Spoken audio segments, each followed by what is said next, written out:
નમસ્કાર મિત્રો, મારી ચેનલમાં તમારું સ્વાગત છે।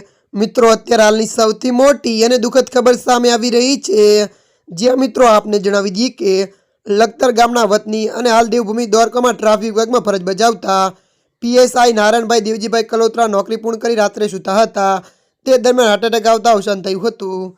પીએસઆઈના મોતથી પોલીસ બેડા સહિત પરિવારજનોમાં શોકનો માહોલ છવાયો હતો। ત્યારે મિત્રો મળતી માહિતી અનુસાર આપણે વાત કરીએ તો બીજે દિવસે પીઆઈએસના પ્રાથમિક દેહને મૂળ વતન લખતર ખાતે લાવવામાં આવ્યો હતો, જ્યાં તેમના નિવાસ સ્થાને સુરેન્દ્રનગર જિલ્લા પોલીસ દ્વારા ગાર્ડ પર ઓર્ડર આપવામાં આવ્યું હતું અને ત્યારબાદ પ્રાપ્ત દેહને અંતિમ દર્શન માટે મૂકવામાં આવતા પોલીસ કર્મચારીઓ, સગા સંબંધીઓ, મિત્રો, અધિકારીઓ સહિતનો સદા સંપૂર્ણ અર્પણ કર્યા હતા અને નિવાસ સ્થાને મોક્ષ ધામ સુધી અંતિમ યાત્રા નીકળી હતી। મૃતક પીઆઈએસઆઈ નારાયણભાઈ કલોત્રાએ સુરેન્દ્રનગર, જોરાવનગર, લીંબડી, ધાંગધ્રા સહિતના પોલીસ મથકોમાં તેમજ એલસીબી અને ટ્રાફિક વિભાગમાં ફરજ બજાવી ચૂક્યા હતા।